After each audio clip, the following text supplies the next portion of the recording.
time thinks it's 10:10 now. So let's get started. This is the, well, you know what this is. This is LSR, and we have 100 minutes, the virtual 108 meeting. The agenda, we moved the agenda around a little, so this is the agenda bashing section. If anybody has a problem, nobody's time was changed, I don't think. Ron Chen, I moved your presentations to the end. The primary reason is I think there'll be some discussion on some of the other presentations, and I don't want to miss that discussion. And those final two presentations there are for infrastructure documents on technology that's, you know, being newly presented in T's, right? So while it's important that LSR, you know, reviews the suggested use of the IGPs, it's a little early still in the process to be talking about extensions until the technology is at least, you know, moves a little bit in the base working group. So that was my thinking of moving that down. And nobody's jumped in the queue to say we hate this idea, we don't like this agenda. So AC, I'm going to start sharing the status slides, okay, and we'll start. That's right. We need to stop sharing and then share. Yes. Application window. Okay. Okay. Next slide. I'm going to try and go quickly. This is the note well. I know by this time you should have seen it in other working groups. Any IPR you know about must be disclosed. You want to say anything more, Chris? I mean, probably. No. Okay. This looks like an older one, but it's still the same stuff. Yeah. Oh, it is an older one. Okay. We don't have any RFCs, but we did make some progress since our interims. Next slide. We have two more drafts on the RFC queue. These were contentious at first. There were some long time drafts, and I think with all these, with the first two, the application specific link attributes drafts for OSPF and ISIS, I think with those, and there's going to be another one as well that's on the RFC queue. We've completed all the working group documents that were pre-merge of the OSPF and ISIS working groups. This is a new one. This just went on the RFC queue. Thanks for the good work for a lot of the ISIS experts that were on this for documenting the invalid TLV handling. That's also on the queue. Next slide. We have these same three drafts that are waiting on misreferences. I think the tunnel and the end of the tunnel is in sight for the IDR draft. So hopefully we'll get this published finally. Next slide. And these two ELC drafts, ISIS and OSPF, for advertising in the IGPs. We had some discussions on this. It simplified it. We incorporated some BGPLS in it, new offers, but these are both on the RFC. They're on the queue, but they have misreferences. So these are the last two that weren't LSR drafts, working group drafts, I think, that are still hanging out. So we're all done with those. That's good. So now when you search for LSR drafts, you just have to put in LSR. Next slide.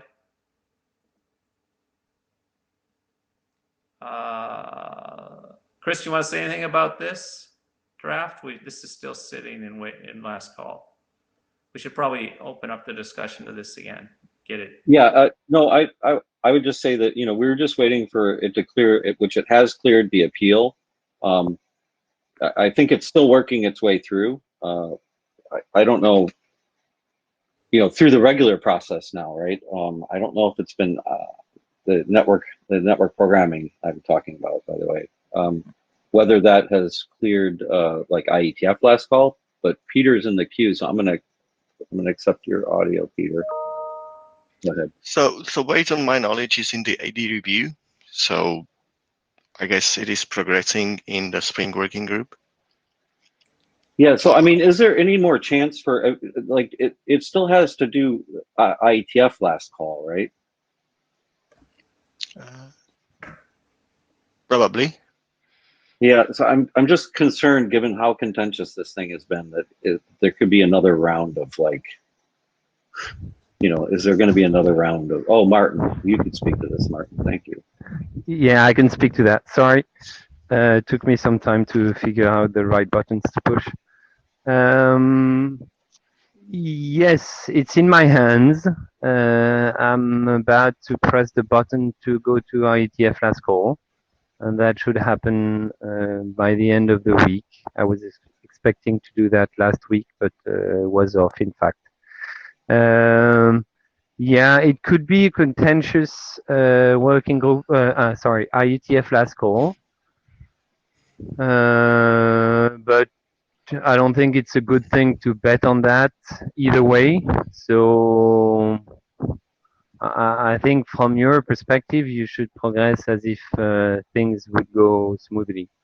I think a lot of reviews have gone on that document already. I think the appeal, the appeal effectively got a reply, and actions were taken following that. So from that perspective, we are perfectly clear. You never know. But, yeah, I mean, my concern primarily is that most of the objections were I mean, a lot of the objections seem to be around like penultimate pop, right? And that directly affects the TLV space, right? I mean, those things. Yeah. So I mean, we are in last call. It's not like I don't think we're going to be holding anything up, right? Like, I think yeah, we could. I mean, we could submit this, to the IESG, so I guess. yes, and then, yeah. But I don't. I also don't want to view. I don't want it to be viewed as an end run. Like, oh well, we already have the TLVs for it, right?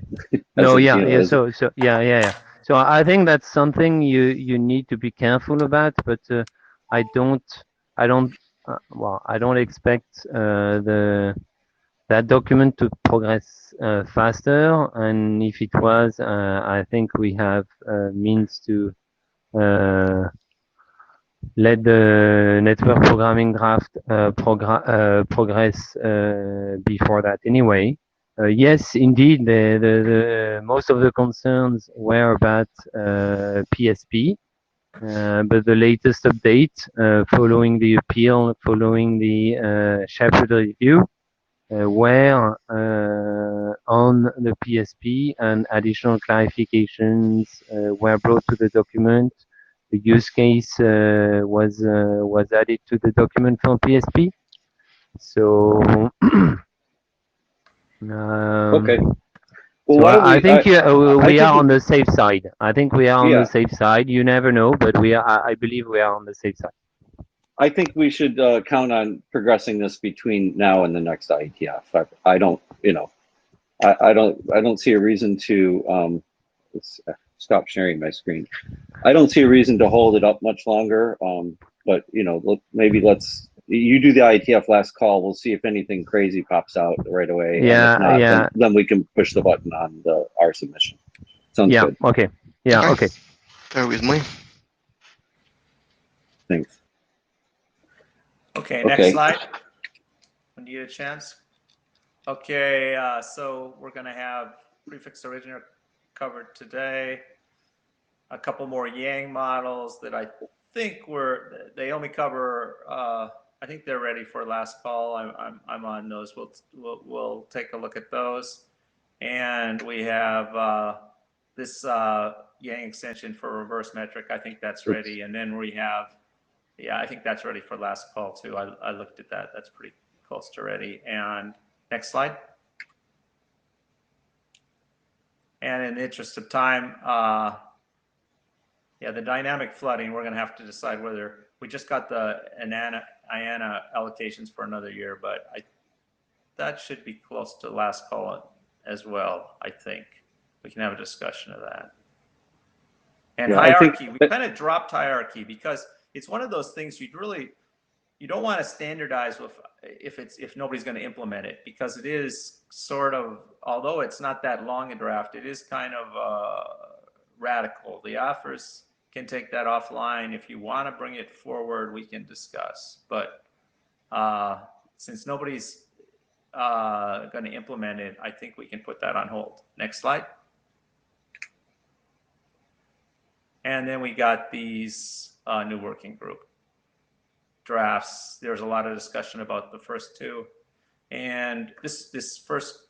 Then we also had the flooding topology minimum degree algorithm, which will be covered today if the TTT discussion allows time for it. And that's it. I think Oops. I might have one more screen. Yeah, I don't need to cover these. Okay. Okay. Yeah, we ran out of time on our slot, so we might as well. Yeah, go ahead for the next one. They're not. People can look in the proceedings at the other slides. So I'll bring up the Peter. I think you'll be up next. Let me just get this shared appropriately.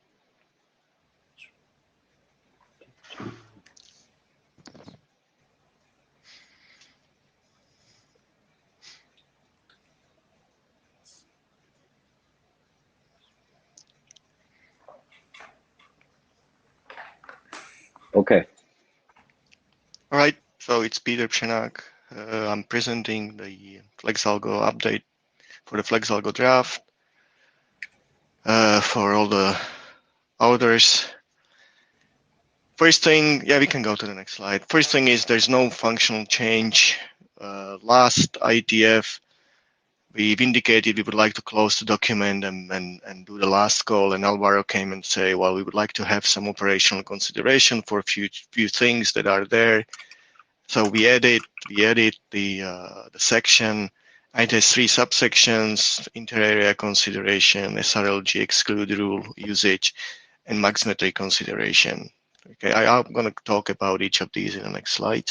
So we can go please to the next one. So what the inter-area consideration section talks about is, how we can, first of all, what is the scope of the FlexAlgo definition advertisement? That it's an area, we can have different definition in different areas for the same algo.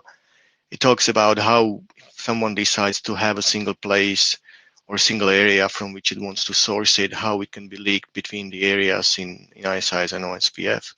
Again, there's nothing new. Everything has been specified in the other sections. This is more like a place where we sum it up and give people some guidelines how they can decide and use this information. Next slide, please.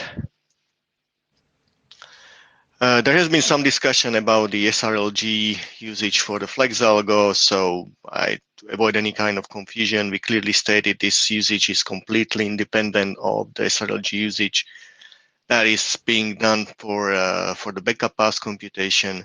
Basically, we clarified how we use this, that if you have multiple plane networks, you have 2 different streams, you want to make sure that there's no SRLG which would affect both of the streams at the same time. So you basically avoid the certain SRLGs in one FlexAlgo and the other SRLGs in the other FlexAlgo. That way you can make sure that the single failure would not happen, would not affect multiple FlexAlgos. Again, this can be done with the affinities, but people already had SRLG in place, and there has been an interest from the field. Let's use them. We don't want to provision affinities, for the same thing. So that's what the short section talks about. Next slide, please. And there is some section about maximetry consideration. Basically, we have the max metric in IGPs. For the IGP metric, either we can make the link unreachable or we can make the link as a link of a last resort. We never said anything about the FlexAlgo, even though all the mechanics has been already defined in the draft. So basically what we say is that if you want to make the link unreachable for all the FlexAlgos that are using link delay or TE metric, you basically omit that metric from the link. And that has been already specified that if the link which FlexAlgo is using is not being advertised for the link must not be used. So we just clarify that if people wants to do the max metric type of thing for these metrics, this is how they do it. Next slide, please. And also we clarified how we can make the link the type of last resort, basically by setting either the delay or the TE metric that are advertised in the ASLA for the FlexAlgo as a max value. And depending on the protocol, especially for a TE, we have different values that are supported in the protocols. Again, nothing new. We set the metric to max, or we don't include the metric to have the unreachable type of behavior. Okay, next slide, please. So that's all the changes. Again, nothing new, more just a clarification to make things clear and easy for people to understand. The document has been there for 3 years. We have it in the working group for like more than 2 years. Multiple implementations are there. There has been interop testing done. This has been stable for quite some time. Basically, we are asking for the working group last call at this point. I'm sure there will be additional, improvements or maybe new constraints defined down the road. This can be done in a separate document. Any questions? Yeah, I think that this is reasonable. We don't have, like, somebody suggested the way to raise hands, because instead of using hum would be to have people get in the queue, but not actually select them to talk. Does anybody have an objection to moving this into working group last call? Just put yourself in the queue if you object. I guess we could also ask you what your objection was once you get there.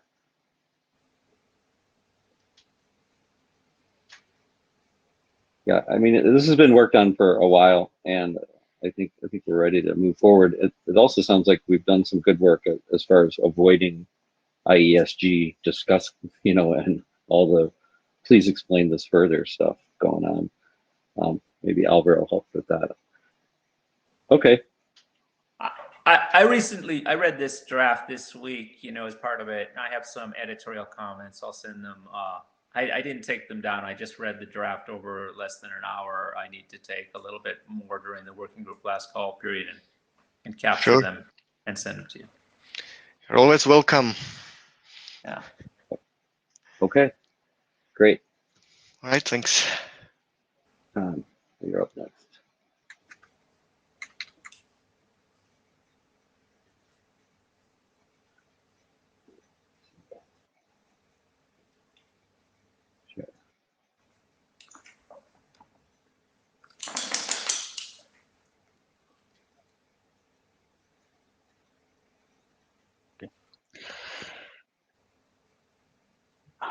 Hi, thanks. So this is the presentation for the OSPF prefix originator draft that AC referred to earlier.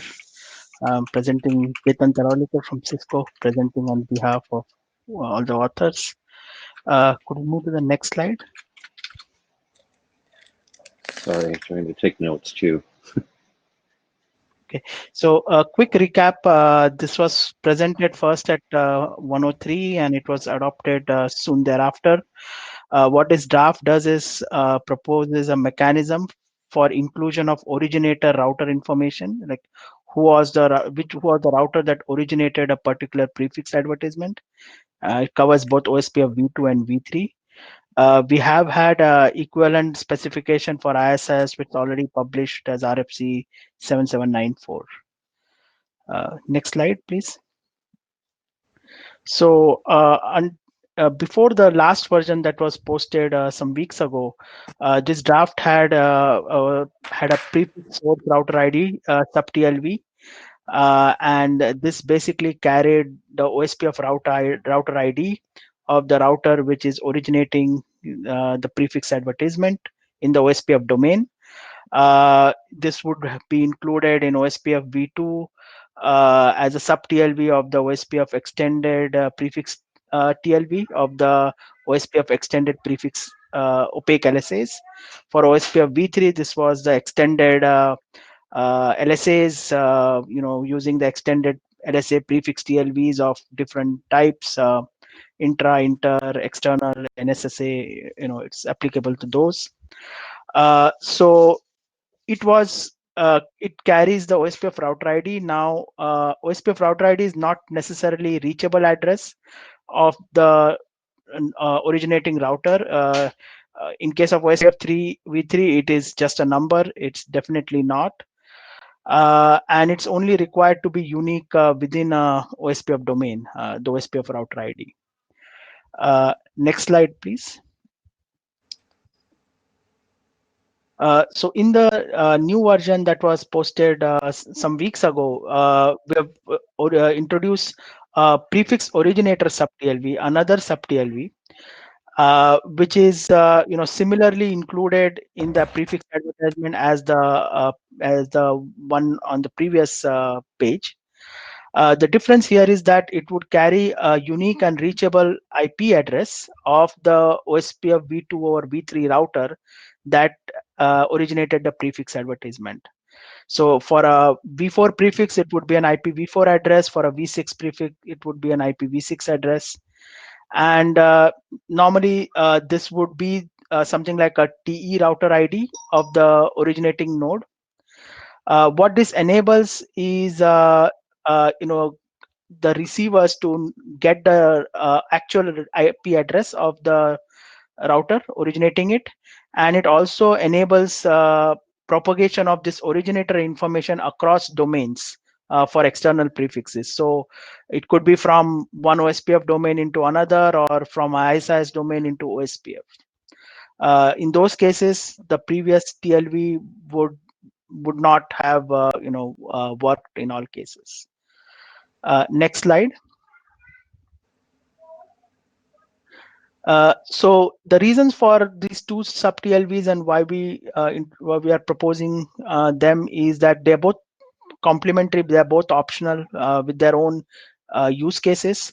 The prefix source router ID TLV sub TLV which we had is suitable for identification of nodes in the OSPF domain. This would be for topology, learning, or identification use cases that were there that are expressed in the draft. While the new one, the prefix originator, provides a reachable address, and that can have use cases for traffic engineering. For example, it lets a receiving router know, for example, what would be the segment routing node SID of that, or determine what is the segment routing node SID for that router, right? And as we mentioned on the previous slide, it allows propagation for redistributed external prefixes across domains. Also, this is aligned with the ISIS specification, which is actually carrying a reachable router ID, as a way of identifying the originator information. Next slide, please. There have been other updates. So the clarification on the use cases. The draft had references to the ELC use case, but that's been now removed because the working group has decided to work or advertise the ELC as a prefix option. Therefore, there is no more need for identification of the originating router. Also removed the references for ERLD and MSD because again they were not relevant. They are for reaching the originating node, and it doesn't help to know what is the originating node. I mean, that doesn't help in the ERLD or MSD. There was some text related to the use case of building inter-area and inter-AS topology based on prefix advertisement. There has been some discussion on the list and some feedback on it. All of that, some remaining text has been moved now into the informative appendix section. And security considerations were added, and more detailed procedures for advertisement have been explained and covered in this version. I'm not going to go into all of them. Next slide. So Yeah, last slide. So next steps, we would like to request for review and feedback, and progressing this document towards working group last call. We also understand that the way some dependencies are built up, there is a lot of other drafts in RFC editor queue that seem to be waiting for the progression of this one. Any questions or comments? Casey, I'll let you speak to this. Yeah, AC Lindum, as a co-author first. Yeah, we made a lot of changes to this, so I think we'd like to delay a little while, get all the people to read the new version. Even though it was, when we were initially just advertising the one TLV, and it looked like it was just advertising it, and then it would go into BGPLS, advertising it through the domain, and then it would go into BGPLS as well. Now that it has a new use case and it has the 2 TLVs, I think we'd like more review before we do working group last call. Yes, Okay. yes. Yeah, that's correct. Any more comments? Jump in the queue. Okay, thanks. Okay. Next up is Sarah with the experimental results.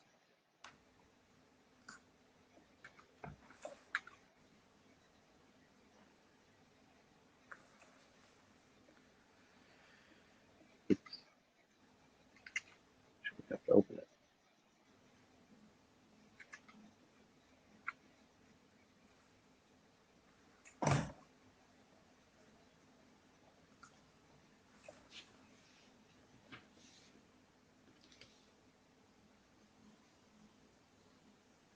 Okay. Hello, I'm Sarah Chen from Arista Networks. Today I will present some experimental results on ISI's flooding. Next slide, please. This work is inspired by 2 drafts. The first is the last draft. It lists a few things that we can do to reduce flooding. And it proposes a flow control mechanism that uses PSNP as an indicator to the receiver state. So the basic idea is we can reduce the LSP transmission speed if the receiver is found overwhelmed. The second draft is Bruno's. It proposes to use some feedback from the receiver to do the flow control. The purpose of this experiment is to see how we are doing and how do we improve. Next slide, please. Here's the setup. We have 4 routers. They are connected like this, or by P2P links.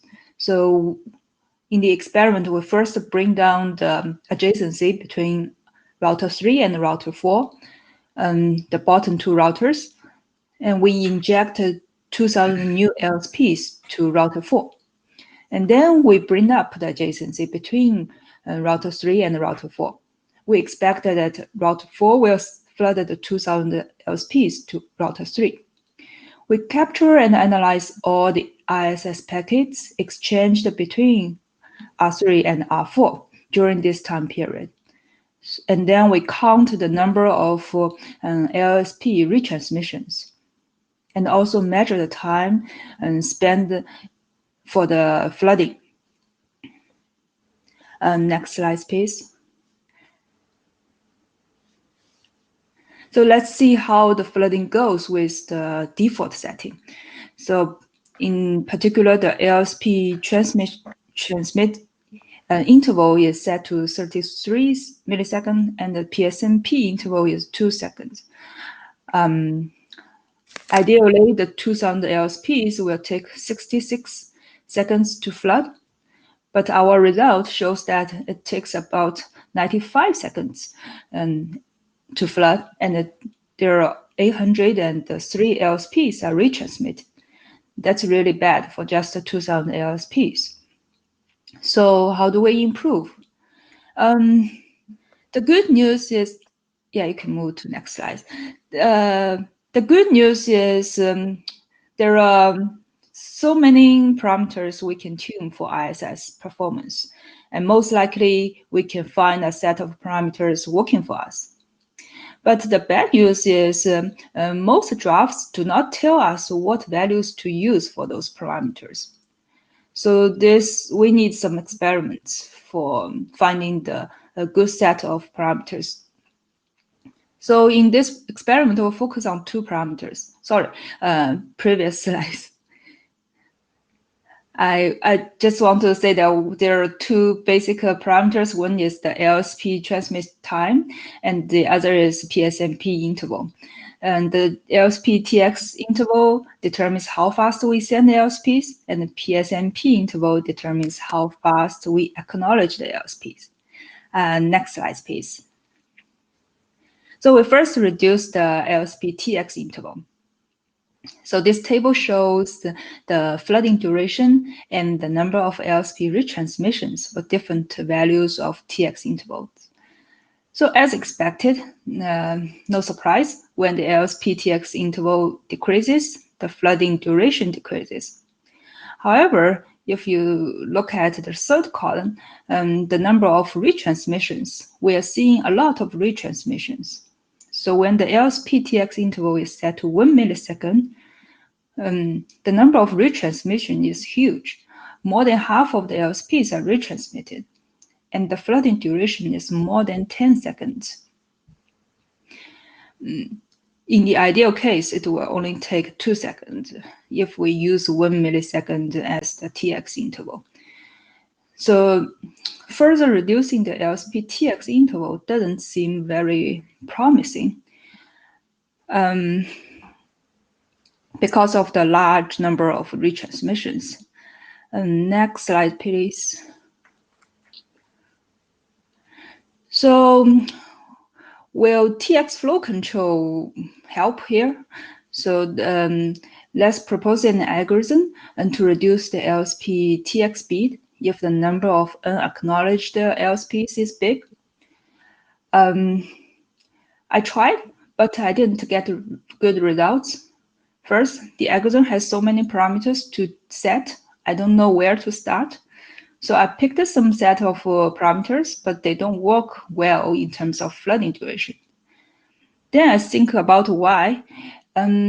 So I think this is because the big number of unacknowledged LSPs doesn't really mean that the receiver is overwhelmed. The receiver might just be slow in sending us the PSNPs.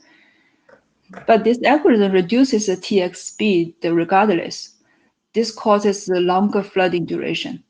So we think without knowledge of receiver's PSNP pattern, the number of unacknowledged LSPs can't tell us much. So the algorithm will be too conservative if the receiver is just slow in sending PSNPs. Next slide, please.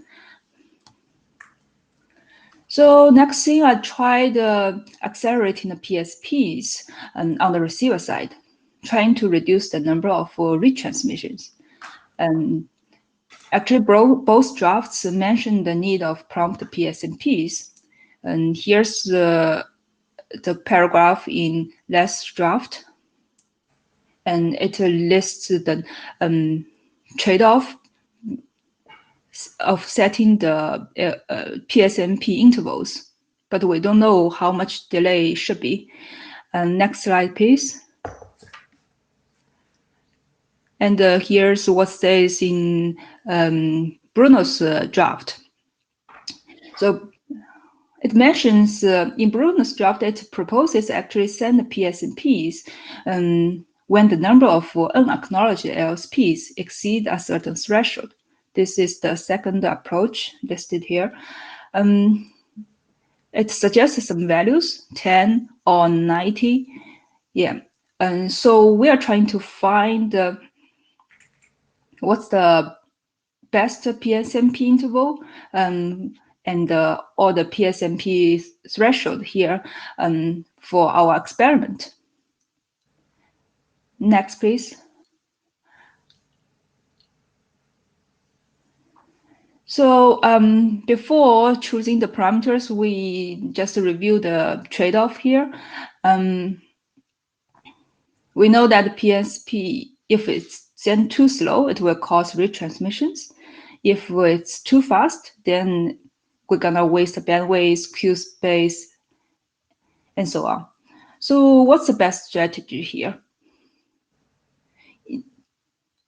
If we use the time-based PSNP, so what's the interval should we use? And if we use the threshold PSP, what's the threshold should we use? I wish the drafts can tell, but let's do that in the experiment. Next slide, please. So here are some experiment results. We set the LSP TX interval to 1 millisecond and change the PSP intervals. So this table lists the flooding duration and number of transmissions for different PSNP intervals. So as the PSNP interval decreases, both the number of retransmissions and the flooding duration decreases. So when it's 0.5, with 0.5 seconds, half second, we're still seeing a lot of transmissions. So 0.5 is not very small value. Sarah, I'm going to ask a question I think other people are going to have. For this, Yeah. For these numbers, what TX interval did you use? Oh, for these new numbers, we use 1 millisecond as the TX interval. Okay, thank you. Same number. Okay. So when the PSNP interval is 0.5 seconds, the flooding duration is still more than 10 seconds. And when we reduce the PSNP interval further to 0.1 second, then we're seeing a good TX and good result. The total transmission, the flooding duration is reduced to less than 3 seconds. However, this 0.1 second PSP interval seems really too small when the LSP update is infrequent. Next slide, please. And then we studied the threshold-based PSNP approach proposed in Bruno's draft. Basically, the idea is to monitor the number of LSPs that need to be acknowledged. And then when this number exceeds a certain threshold, we send a PSNP. So we don't wait for the PSNP timer to expire. This table lists the performance for some threshold values. So 1 is the extreme case of sending a PSNP for every received LSP. And 15 is, I think, the maximum number of LSP entries that can be included in 1 TLV. And 90 is the maximum number of LSP entries can be included in 1 PSNP. From the result, we can see that any number before 90 looks okay. The performance, there's not much performance difference. In all these cases, the number of retransmissions is 0. So we think that the threshold-based PSNP is pretty effective to handle such LSP bursts. However, again, if the LSP update is infrequent, then it might take a long time for the number of unacknowledged LSPs to reach the preset threshold. So it's gonna take a long time to send the PSNP back if the update is infrequent. So ideally, we'd like to have some delays to send PSNPs where LSP update is infrequent, but very fast PSPs when we have a burst of LSPs, like in this experiment scenario. So how about we combine these two approaches? Next slide, please.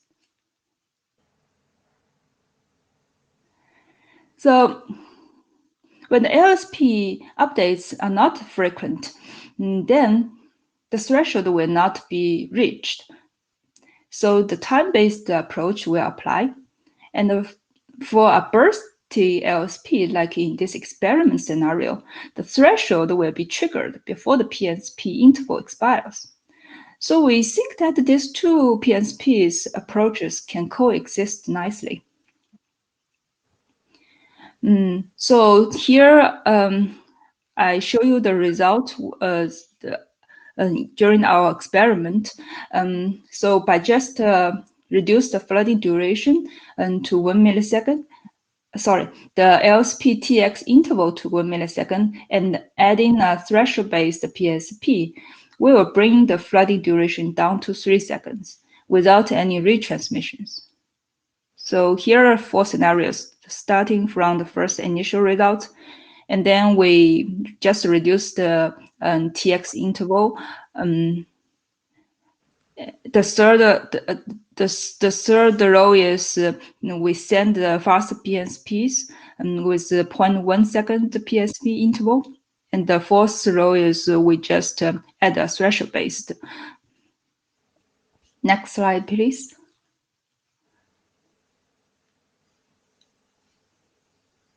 So with this hybrid PSNP approach, we tried further reducing the LSP TX interval. So in this experiment, we set the PSP interval still as 2 seconds, but we added this threshold-based PSP and using a threshold of 15. When we have the LSP TX interval so it's 0.1 millisecond, we didn't see any retransmissions. And we even tried sending the whole 2000 LSPs in a burst. And we still don't see any retransmissions. So here, I don't have the number for the flooding duration in this case, because I used the TCP dump session to compute the flooding duration. And in this case, the TCP dump doesn't seem to catch up in this case. But the number of retransmissions is real, so we have counters in our code. So what this experiment suggests, so I think it suggests that we can have more aggressive TX LSP transmission when the receiver have prompt PSNPs. So next slide. So in summary, we found that the prompt PSP is very important. The threshold-based PSP is very effective to handle the bursty LSPs. It is a good complement to the interval-based PSPs. With this hybrid approach, we can have slow PSPs when LSP updates are infrequent, and fast PSPs when there's a burst. So our experiment also suggests that with the prompt PSNPs at the receiver, the sender can reduce the LSP TX interval more aggressively during the flooding. That's it. And I just talked about some difficulty in implementing the TX flow control algorithm without knowledge of the receiver's PSP pattern. That's it for my presentation. Thank you.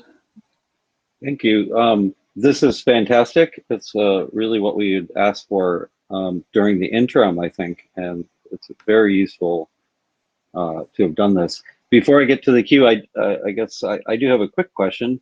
I put it in the minutes, but is there simulation code that's available?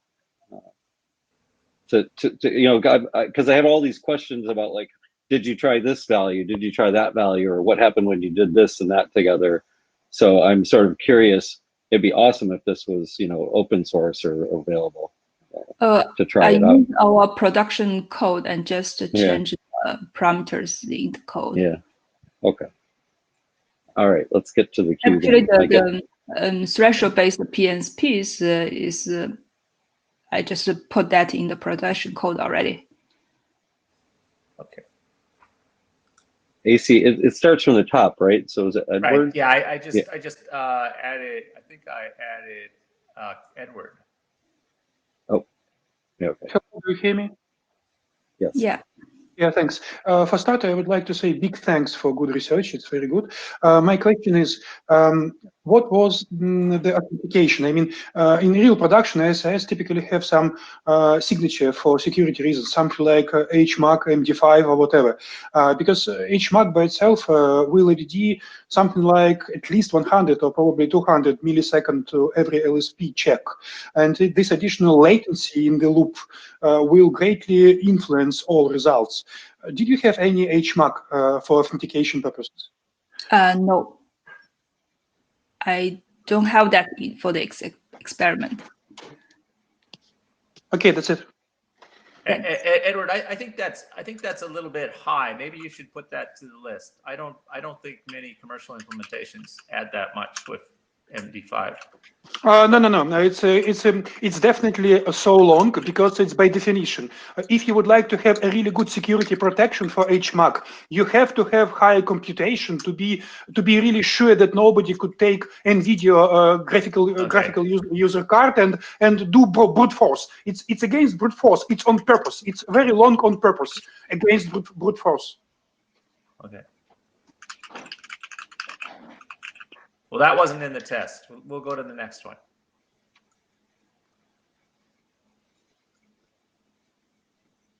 It's Jeff Jeff, you're up.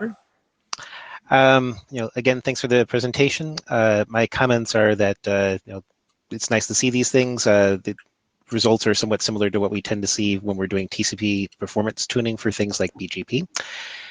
Tony Lee did confirm in the chat that you've tried this against real hardware as well. My comment is that these are great optimistic numbers, but given the way we don't really have the flow control in the same way we would have in something like TCP, that the aggressive numbers on a real piece of hardware and less than optimistic scenarios might start self-sabotaging. And that's mostly because of how routers end up implementing different queuing and have different host path issues to get to the central CPU for doing the work here. So my request for future work is start putting in machinery to start perturbing how quickly or how often things might get dropped in bursts. And I suspect that would simulate the real world situation a little bit better. Yes, thank you. Yes. So as I mentioned in the presentation, there are so many parameters in the ISS to tune and so many factors that can affect the receiver and the transmission.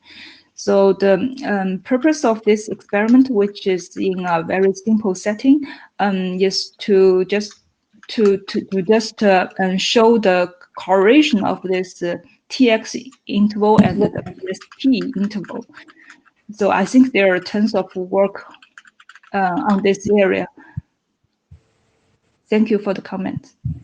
Okay, I'm cutting the queue in interest of not getting too far behind. Tony, you're up. Thanks. Hey, Sarah. I assume people can hear me. Good work. Cool. Yeah, very relevant, very down to the point. So first observation, the retransmit, yes, of course, it was behaving very poorly. And the fault is entirely mine.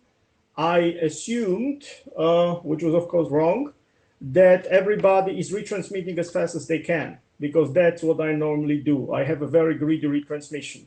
Whereas, PSNP request, you have to back off. And then you wouldn't see this kind of losses. Having said that, I think the suggestion to put an algorithm for the PSNP with a fast start that then speeds up is actually excellent. And I think that the combination of this, what you call hybrid PSNP, plus the transmit ramping up and going back on retransmissions should solve probably 99% of the problem. That's my gut feeling. So that's my input. Thanks. Mm-hmm. Thank you. Les, you're up. Okay, you folks can hear me? Yeah. Yep. Yes. Okay, I echo other people's comments. Sarah, Tony, I think this is great work. It's great input. I have one question and one additional comment. in regards to the question, could you go back one slide? I think it's one slide anyways. Yeah, so I'm just curious here, if the LSP transmission interval, for example, is 1 millisecond and you have 2000 LSPs, why did it take 3 seconds to flood? Just curious. Yeah, actually, this is some, I should say, in our implementation, there's a little overhead over it. Okay, I mean, it's not a big deal. I just was kind of like, okay, if there's nothing holding you back. Because the way we count the flooding duration, it's from, I don't know how much I can say. It's from the first LSPs that the sender. Err on the side of not saying anything. Oh, okay. Yeah. Yeah. Just you said enough, I think, to address the comment. All right, you're just telling me there's some fudge factor in there which is not accounted for, and that's fine. Yeah, so you will see the overhead, some kind of overhead. That's the delta. Okay, so the one comment I'd like to make, and again, I emphasize this is great work. I think the hybrid PSNP approach is a great addition to the discussion of the solutions. Given that the testing does not involve dynamic adjustment of either flavor, in either draft, I think it's kind of a non sequitur to draw a conclusion from this data as to whether the RX-based approach or the TX-based approach might be the best one. That's it. Yeah, I'm not gonna. So actually, initially the goal is to see which one is better, but then I found this PSNP. It seems to solve the issue we are seeing. So I haven't got time to look into the which one is better in the congestion case. Okay, last comment from the man who started it all, Bruno Duquesne. Yes, Bruno from Orange. Thank you very much for the work. Very interesting. I just have one question or feedback. I guess you're using the same implementation on hardware between the sender and the receiver. If you do more tests, I would be interested in having the test between a stronger sender and a weaker receiver, because this is the case where you really need flow control. Yeah. Yes, So I tried to find a weak receiver, but our product all seem very fast. So. Yes, I understand. I have plenty for you if you want. Yeah, maybe I can increase the number of LSPs. I tried 5,000, by the way. The result is very similar, but it just takes a longer simulation result time. Maybe an option for you is to use multiple senders toward a single receiver. Yeah, that's a good point. It's harder to start at the same time, but the point is to try to start flow control. Yes. We are pretty far over, aren't we? So. Oh yeah. Okay. Yeah. Let's keep this energy up on the list. Yeah. Thanks so much, though. This is important.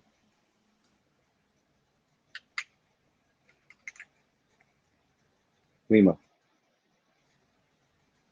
Let me share. Me? Hold on a second. Hello? Me? Yes, we can hear you. Oh, good. Thank you.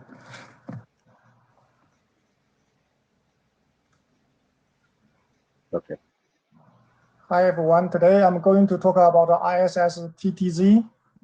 Next page.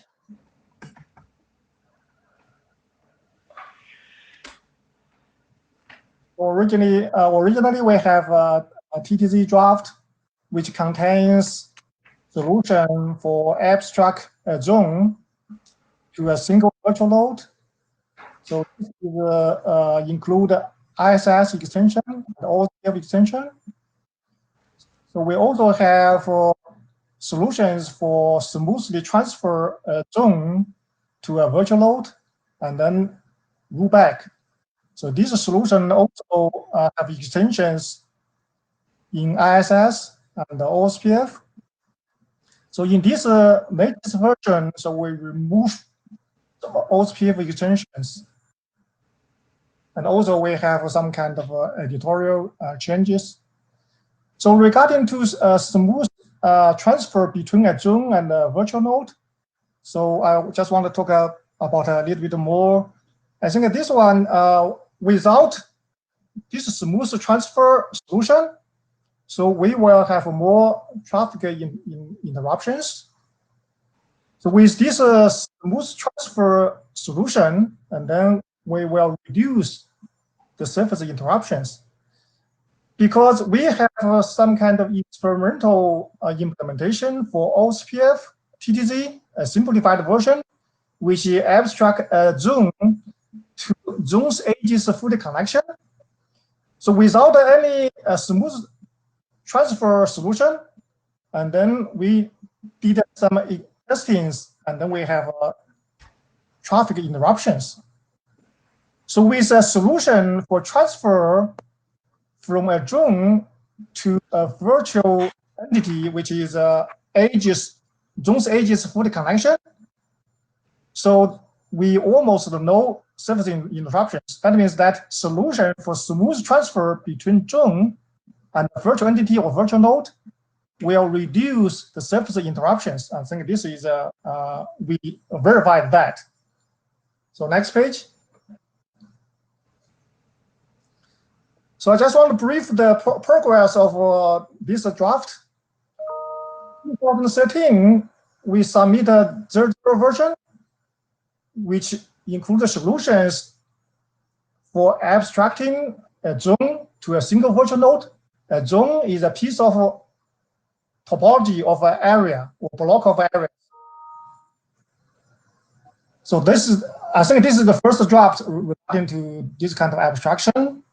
And then in 2018, we have a second draft regarding to abstraction, which is area proxy. So this draft proposes solutions to abstract an area into a single node. Then we have a third draft, which is called flood reflector or flood reflection.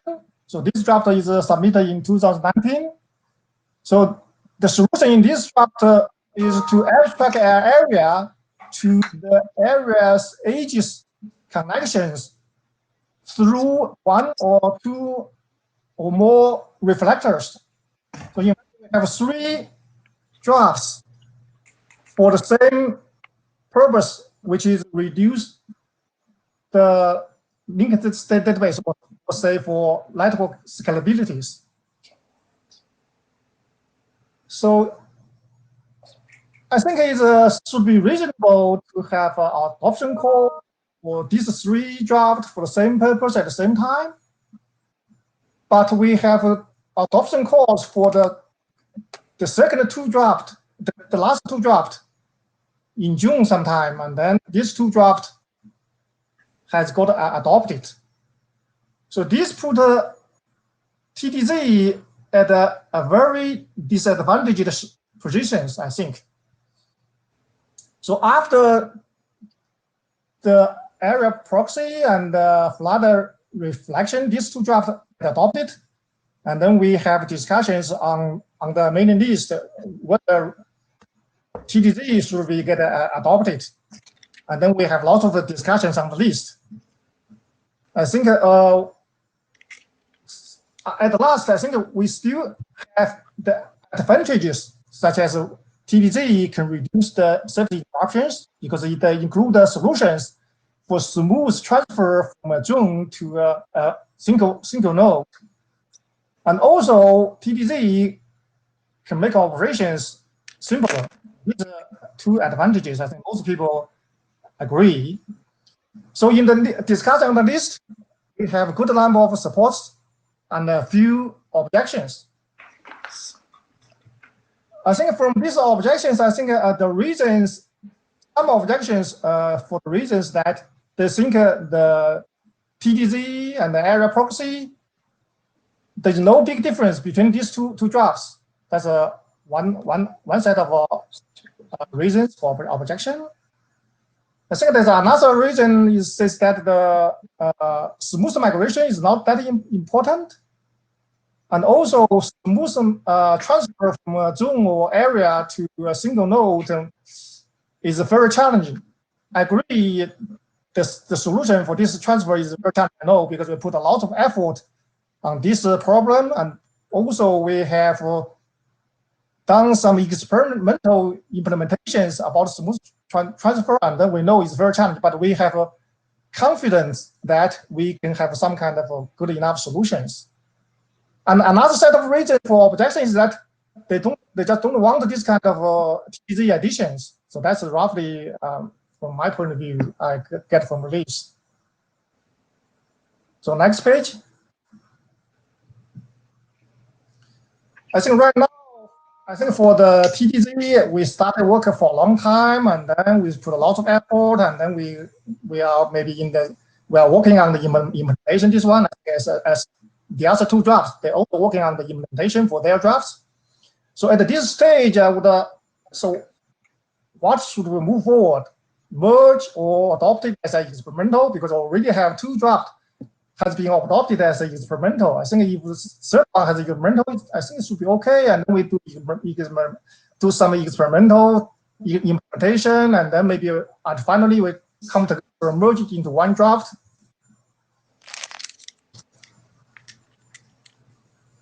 Or we can just merge it right now. Yeah, I think this will be to the working group chair or whatever people's thinking or comments or thoughts. Okay. Well, we don't have a lot of time, but I think some time should be spent talking to this. I have a couple comments. I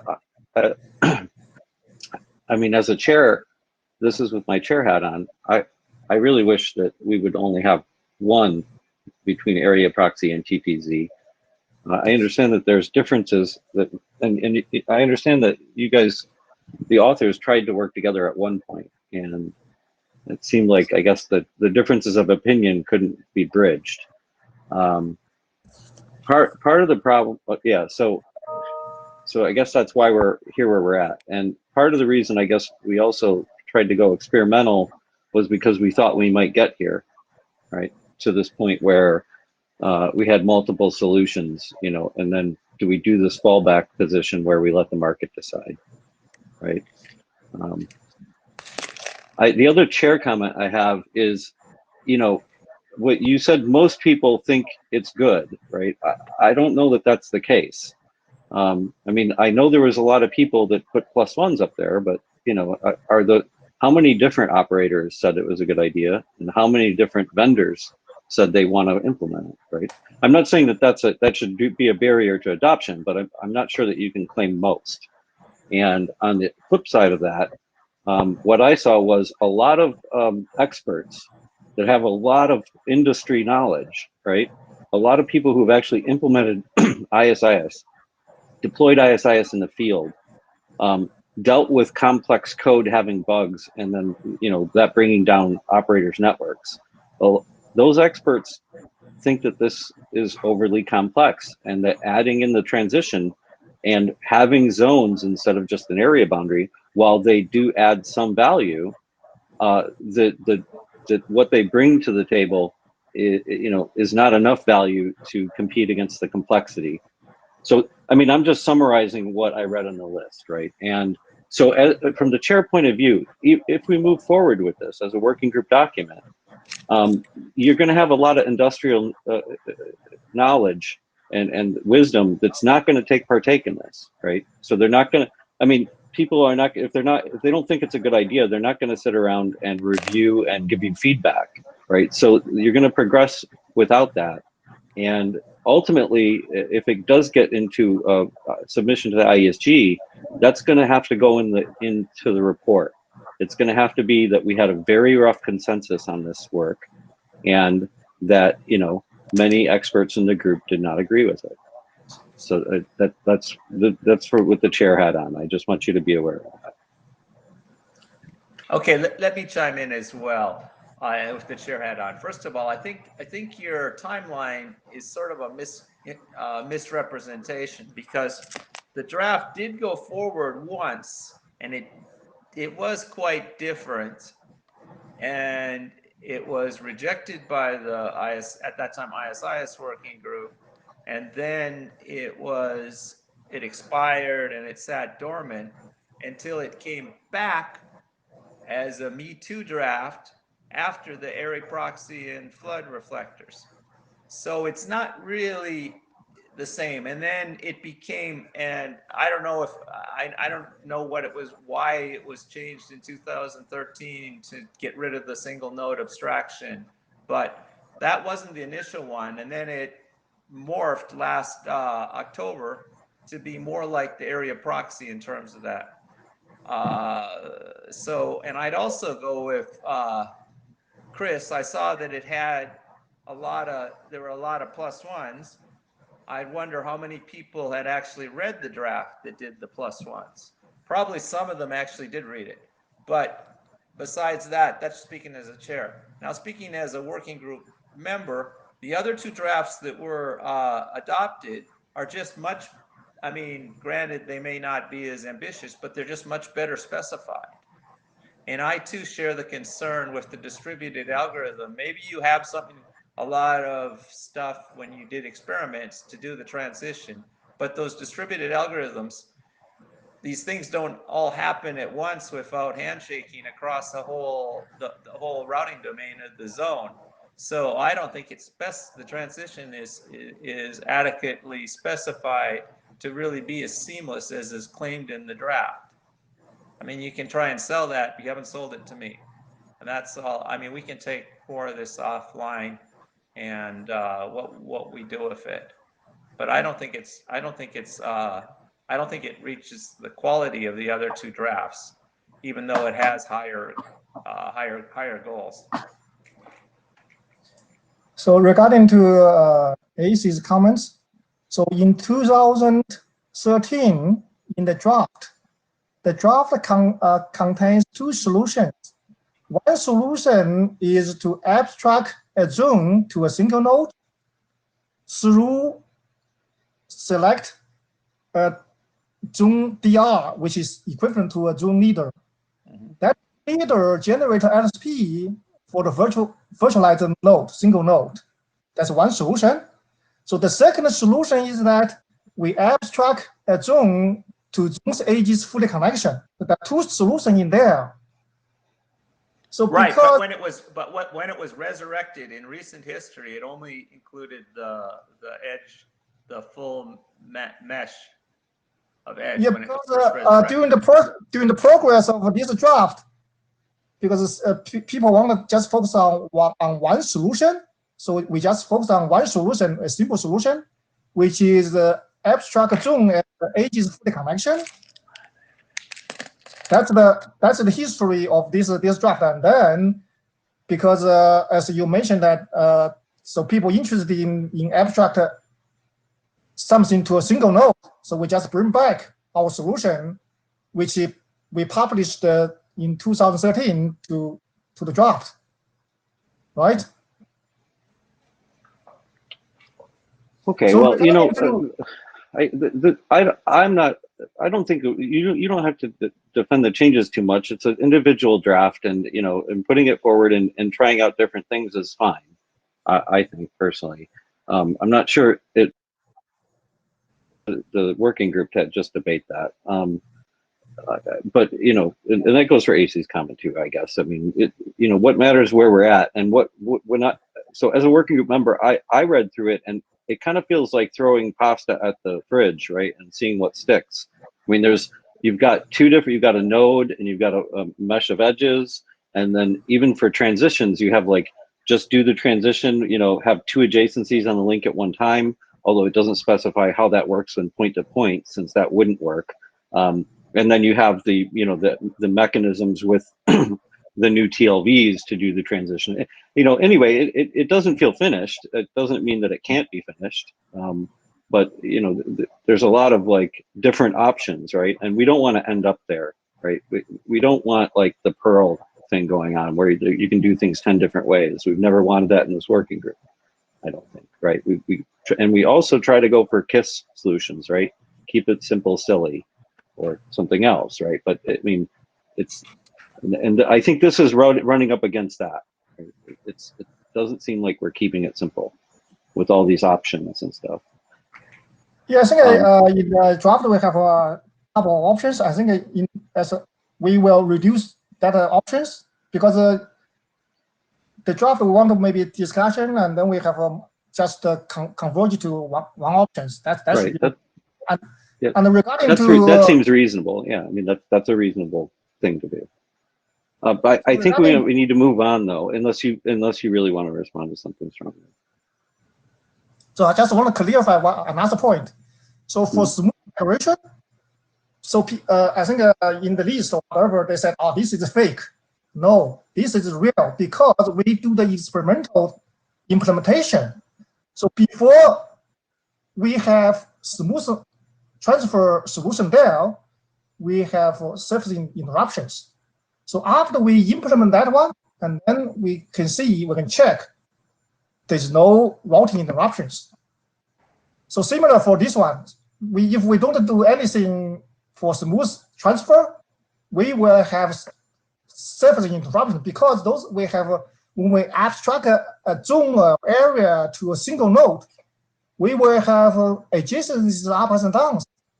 So if we don't have a solution to smoothly transfer this kind of up and downs, we definitely have surface interruptions. Yeah, Wemo, I don't think nobody's arguing that. I don't think anybody's arguing that. The only thing that I see arguing is that nobody cares about the service interruption because it's not going to happen that often. I mean, routers come up and down, right? So in any case, I think we need to take this to list. We're way over time at this point. And I think we also, AC, what do you want to do? I think we went through the flooding minimum degree, which is that was adopted as a working group document. And I don't think there's been a lot of changes since last time. What do you think? Yeah, I think I said that I anticipated that we'd have discussion on TTZ, and I thought that one could be optional because there wasn't much other than satisfying my comments and changing the name. So it's really, and it's a working group document. I don't know that since we're behind, I don't know that we need to present it. Yeah, look, Wemo, we're going to skip past that one if we do. Oh, okay, yeah, that's okay. That's okay. Okay. Okay, if we do have time at the end, we'll come back to it. Okay. Okay. Thank you. All right. Thank you. Okay, so now we're on to using ISICMT for SR-based virtual transport.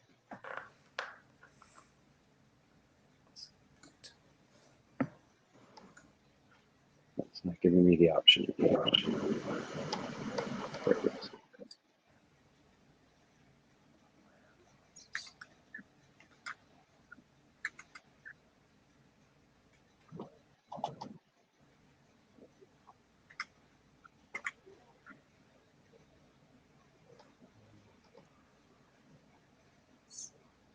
Okay.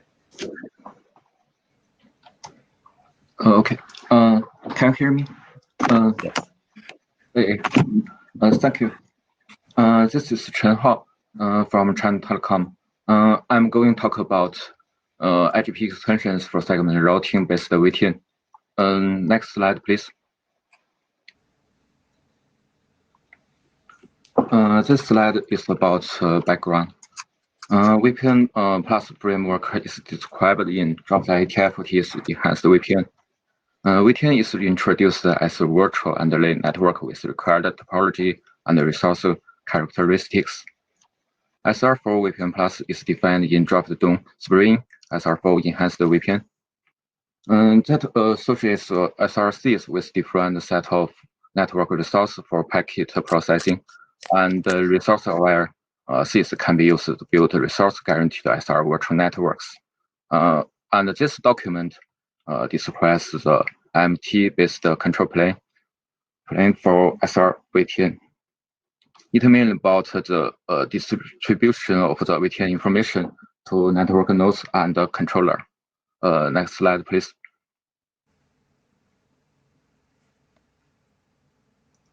The mechanism in this draft. MTID is reused as the identifier of VTN in control plane, and use SSI multi-topology for VTN topology advertisement. Use SRSR to advertise topology-specific SRM PLCs or SR6 locators. We also advertise the T attributes for each VTN. One layer 3 link can participate in multiple VTNs, and how to advertise topology-specific T attributes needs to be specified. Next slide, please. The updates in this version is as follows. First, we add a description about the advertisement of topology-specific link bandwidth. Topology-specific max link bandwidth is used to advertise the subset of bandwidth reserved for a particular VTN. The advertisement of other T attributes at per topology level is for further study. Second, we remove the text about associating layer 2 bundle member links with MTIDs. That based on the comments and discussions on the mail list. And this is just an alternative mechanism to topology-specific T attributes. Next slide, please. Next steps. Further comments are welcome, and the content of this draft is straightforward. And we also need the work group's opinion about the draft type. Is it a standard track or informational? Finally, we consider for work group adoption. That's all. Thank you.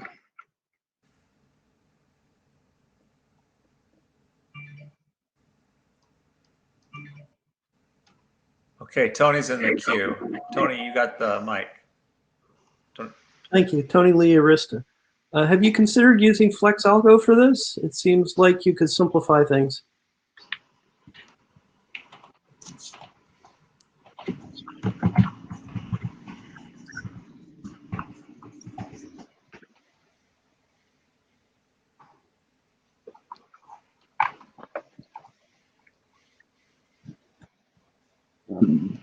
Did you hear my question? Yeah, I heard you, Tony. G, do you need to respond? Were you going to respond to this? I put you in the media. I can answer quickly for that question. And for FlexAlgo, we also have a draft described the usage for the VTN in the VTN scenario. Thank you. Peter, we'll put you in the queue and then cut the line at that point. I just have a simple question. It's Peter Chenak from Cisco. Just a simple question. What is this draft actually standardizing? I see nothing.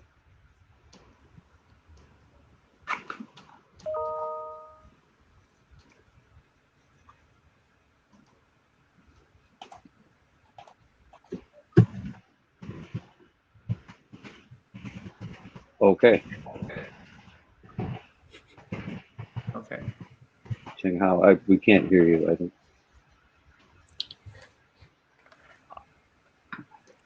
Okay, in the interest of time, G, here we go. G.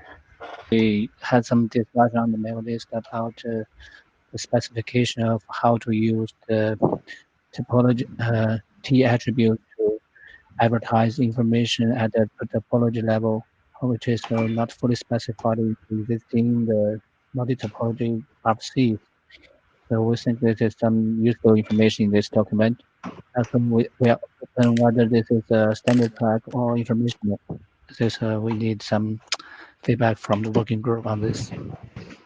Oh, I honestly don't see anything being specified here apart from, putting some text together how you can use existing mechanics to do something. But do we need draft for that? I don't know. So I guess if anything, you'd be for informational in this case. Okay. All right. So we need to move on. We're vastly out of time. Thank you. I think we'll discuss this more, especially if the enhanced VPN gets adopted in spring.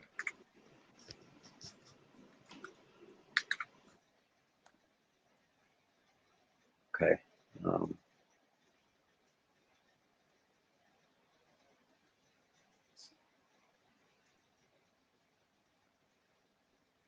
right. ACG, yeah, okay.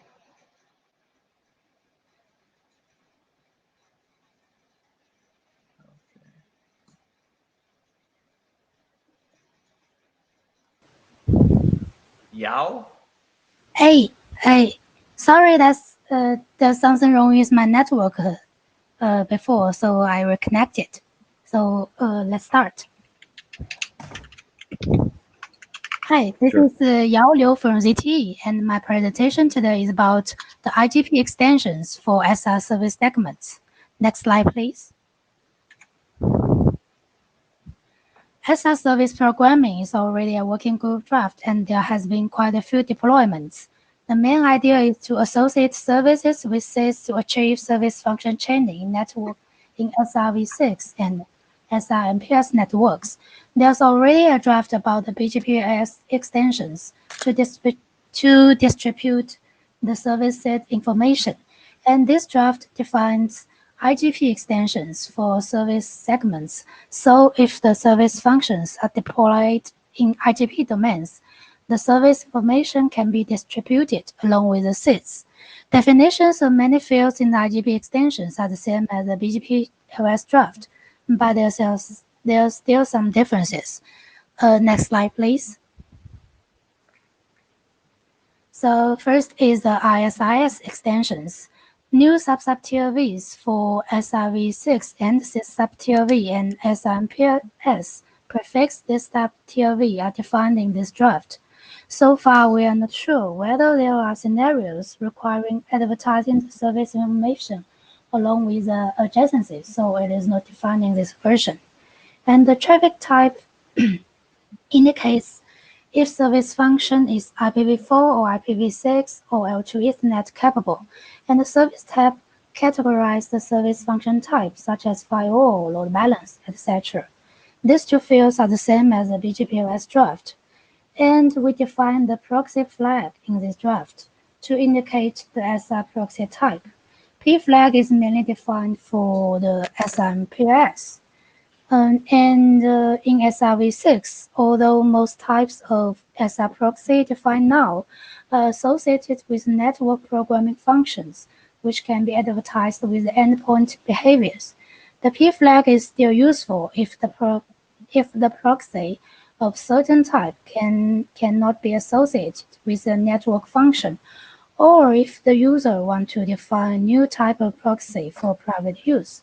There's no need to apply for a new endpoint behavior. Next slide, please. So the second sub-TLV is opaque metadata TLV. It is used to carry the vendor-specific information, and it is the same as the BGPS draft. And the OSPF version 2 and version 3 extensions are similar, so we are not going to describe it in detail here. Next slide, please. And we request feedbacks and comments. Thank you.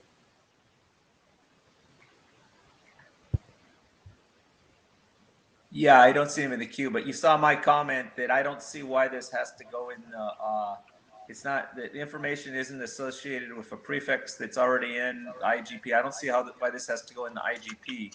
It can, if the sole purpose is to just get it into a router that has a BGPLS address family session with the controller, you could use BGP to communicate with those. That was my comment. It doesn't need to go in the IGP. Anyway, because it seems completely independent. Yeah. We think that And in the case that if you run BGP on all the service function for the nodes, you can just simply go use the BGP. But if the service function forwarders are deployed in the IGP domain, so I think then we can use IGP to distribute the service function information into the AS. So, yeah, basically the feedback though, I think this is me as a working group member. The IGPs are very special, and we don't like to destabilize them, right? With extra information that doesn't need to be there. That's, for example, there's a Gen app extension for ISIS, so that you could run a different version of ISIS that could be destabilized with, you know, extra info like this. In this case, what it looks like you're doing is you're saying, instead of running BGP-LS, we want to present the option of using IGP to distribute that information, right? And I think the feedback, go ahead. Oh, please go ahead.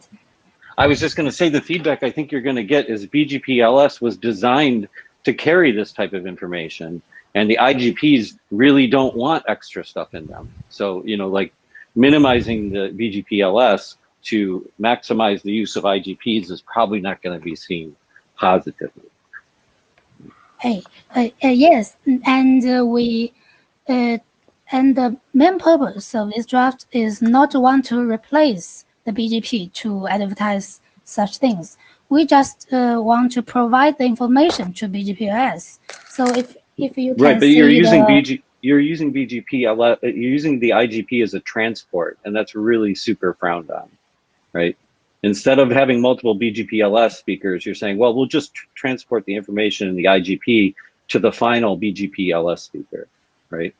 And anyway, I think we have to move on, but we can carry this on a list, right? We have more discussion. Okay, thank you. And we can describe in more detail in the mailing list. Thanks. Okay, thank you. Okay, we're really pushing now. So prefix unreachable announcement is next. Ran, we may not get to you. We might be able to go over a little bit, but I don't know if that's fair to people that have tight schedules. We can go 5 minutes and then it cuts off. Okay.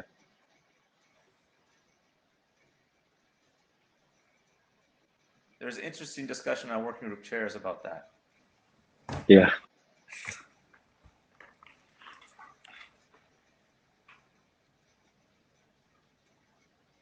Okay. This isn't prefix and unreachable. Hello. Oh, I got the, no, I see. Never mind. Hang on. It's because I changed the order, right? Yeah. But the slide numbering is not changed. Sorry for wasting more time. So that's Arjun. I don't see Arjun on the, where is he? Maybe is there someone that will present this, or Zibo gonna present? I see Zibo's here. Zibo who? Arjun. Oh, Arjun is here. I must just missed him. You're up. Can you hear me? Yep. Okay. So let me introduce the prefix unreachable announcement. So next slide, please.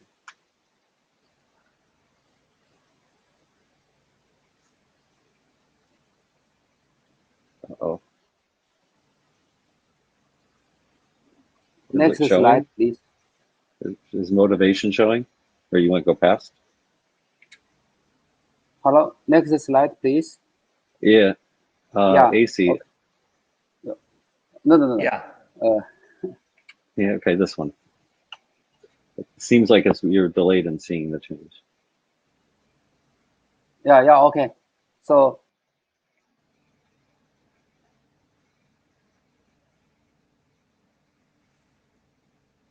Arjun, can you see the motivation slide for the prefix unreachable use case? Slide 2. Oh dear. I think we might have network issues. I can see it. Yeah. I think we can't hear Arjun. So and we're out of time. Ajun, we could hear him. Let me see here. Okay, well, I mean, we're at our time slot. So, do you want to do 5 minutes? We got till Yeah, but 10 don't we? But we don't have a presenter. So should we just move to the flexible algorithm for the extra 5 minutes, or call it a day? Let's see. We have 10 minutes, right? Or we have till 10 of the hour? Do we? Yeah. For this slot, yeah, we have 10 more minutes. Okay. So let me just see. Let me see.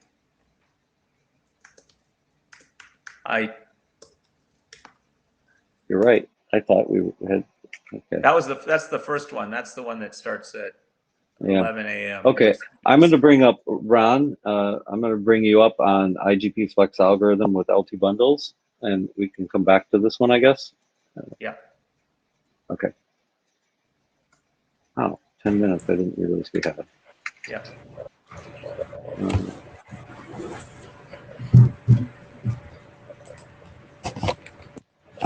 Extension support. So I think this is in a triple presentation, maybe.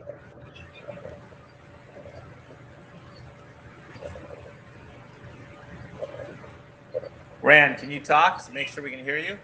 Yeah. Could you help? Start. Yeah. Okay. I'm Ran from ZP. Yeah. Yeah. Thank you. I'm Ran from ZTE. Today I will introduce the topic about IGP Flex Algo with L2 bundles. Next, please. Yeah, this document describes how to create Flex Algo with L2 bundles scenario. Next, please. What about the latest version? We remove the L2 bundles member EAG extensions and reuse L2 bundle member attribute TLV, sub-TLV with traditional administrative group sub-TLV or extended administrative group sub-TLV based on discussion on LSR mail list. We change the document to informational because with the removal of unnecessary extension sub-TLV, the document no longer has anything to standardize. But how to create a Flex Algo with L2 bundles is new. So we think it is necessary to have a draft about how to create a Flex Algo with L2 bundles. Next, please. Yeah. For this protocol, FC8668 defines TLV 2425 for ACS to advertise the link attribute of L2 bundles members and mentioned that AG sub-TLV and EAG may appear in TLV 25 and may be shared by bundle members. If we want to advertise unique EAG values for each bundle member, we can use multiple L2 bundles attribute descriptors with each specific single bundle members. Sorry, there is a typo here. Advertise multiple L2 bundles attribute descriptors with each specific single bundle members. For OSPF protocols, draft kitting LSR, OSPF, and bundles also defines L2 bundles member attributes sub-TLV for OSPF and OSPF v3 to advertise the link attribute of L2 bundle members. And also missing the AGTLV and EAG group sub-TLV may be used in L2 bundles member attributes sub-TLV. Because there is L2 bundle members attribute sub-TLV per L2 bundle member, so it is also sufficient to construct a Flex Algo plan to select select L2 link results. Next, please. Welcome questions and comments, and welcome to fulfill this work together. Any comments? Okay.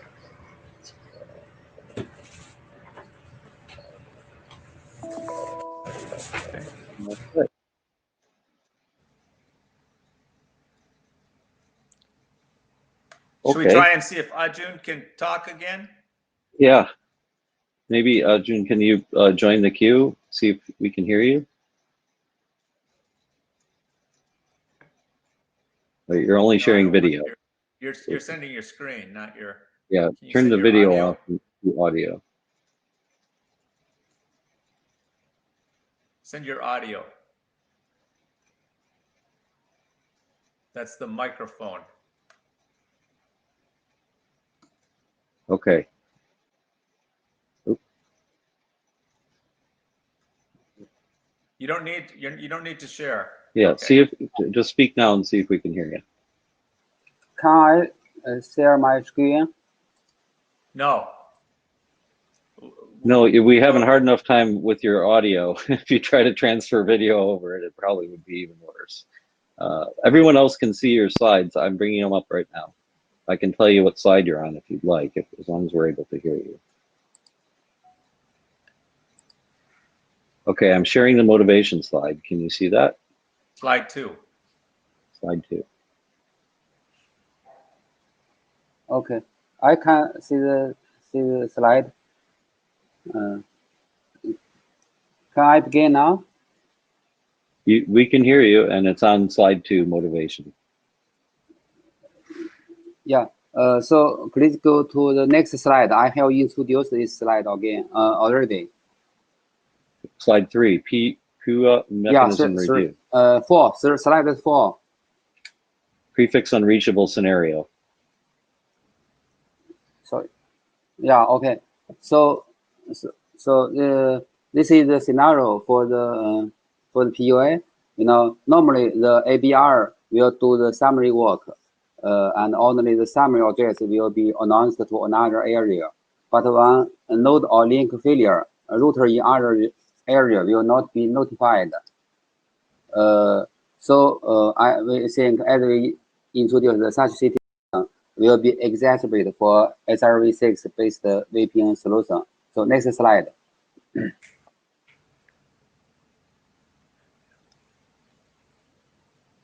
Next slide, please.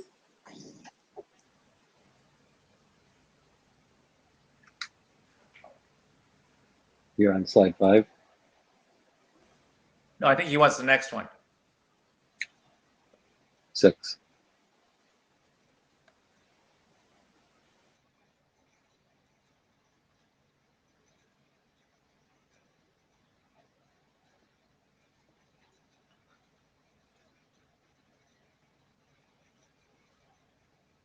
You're on slide 6, Ajun.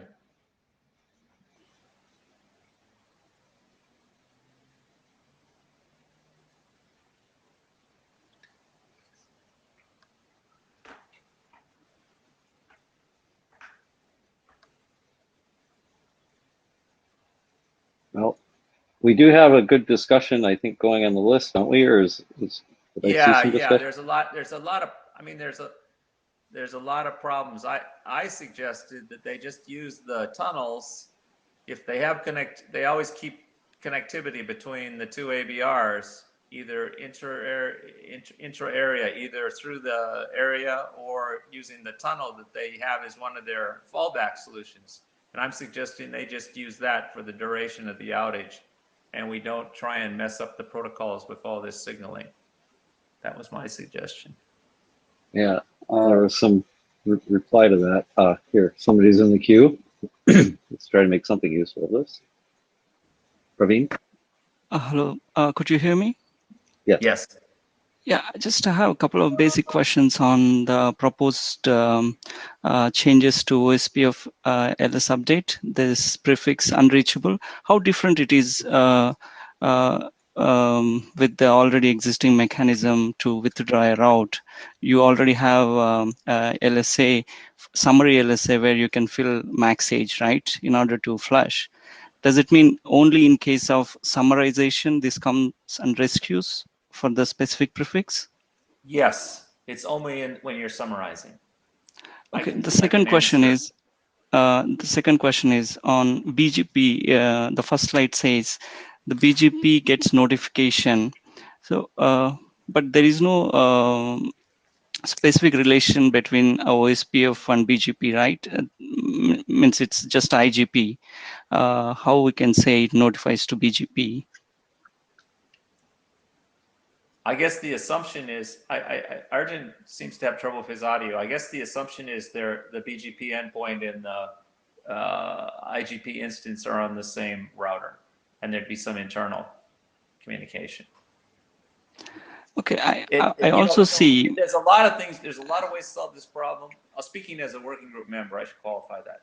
There's a lot of ways to solve this problem, and there's a lot of questions on this draft. There's a long thing. I haven't read any of them. I got like 60 emails in my since I started watching meetings today, or more than that, 70 emails. There's a lot of ways to solve this. Somebody would say this draft is half-baked. I would say, speaking as a working group member, that it isn't even thought out. So it needs some work. I wish we had somebody. There are a couple people that support it. I don't think this is the right way. So there is a striking correlation with the routing in fat trees. Yesterday's discussion where they were also using the explicit. Negative. Yeah, they're adding. That's right. The only thing is they've worked on it. Worked on it for quite a long time and have thought it out. This is just throw out it's unreachable and have some guidance for the routers. Yeah, but in Rift it was the default route, whereas in this case it's a summarization. Probably I have to jump in here for 1 minute. Look, sure. The guy has audio problems. Don't use his time slot to trash his draft. Okay. Chris, thank you for jumping in. I was just about to say the same thing, which is we need to take this to the list. Arjun is asking for that, and I think that's the only fair thing to do at this point. I mean, it's all negative, right? If somebody else was going to jump forward, there are people that support this on the working group mailing list and have chimed in. So I don't think it's fair to present it as a single-sided thing, right? There are other people that support this. I was hoping they were going to jump in the queue, but they didn't. So I think we should just cut it. Okay. AC, did I lose you too? No, I'm on. That's good. Yeah, let's discuss more on the list. I see there's already, I mean, there's a long thread. I haven't looked at it yet. Yeah, okay, great. All right, so it mostly came off without too many hiccups. Our time management was a little bit off, but thank you everybody for coming. The TTZ, we need to discuss a little bit more, I guess. And then I guess the chairs just have to make a decision about, I mean, I think we're going to have to probably do this as a call for adoption to see what the people support it, right? But we've already had people chiming in. By the way, there was one sort of process thing. The chairs actually called for the adoption, but I mean, I guess people did want us to say they supported that. But anyway, so we'll be making a decision on that soon. And on the other things, let's go see everybody on the list. And probably next time virtually as well. We're going to discuss the flooding, the results, and further work in that. That was real good too. Yeah, I wouldn't even mind seeing like if anybody wants to do interims and they think that we could discuss things in more depth in an interim, so we're not just on these 10-minute slots. Anybody can make that suggestion. We can see where it goes.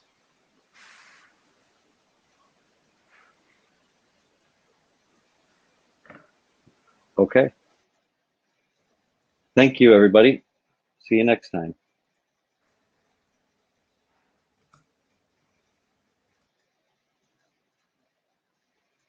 AC, do you know if the Jabber history is saved anywhere?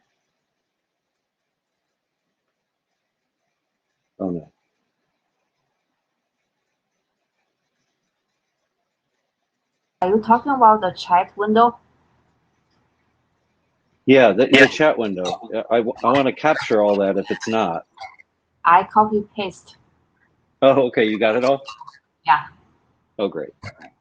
And MeetEcho just put in our chat that there's some logs. Yeah, okay. If they have logs, great. Otherwise, I copy the whole conversations. All right. Yuzhen, I also, it seems like you weren't typing into CodeMD. I did take some notes there. I hope I got to the right page. So. Because I tried coding before, it didn't support multiple types. Anyway, so I had my own application. So. Okay, so yeah, I just wanted to make sure. I'm going to save what I have over here in case I typed it into the totally wrong link. Sure. Yeah, okay. I'll send you that if you don't see it. Then I can merge the minutes. Yeah, okay, great. All right. Looks like they even gave us more than 5 minutes, but I'm going to sign off now. I don't know if that's going to close the room. Okay. Thanks. Bye.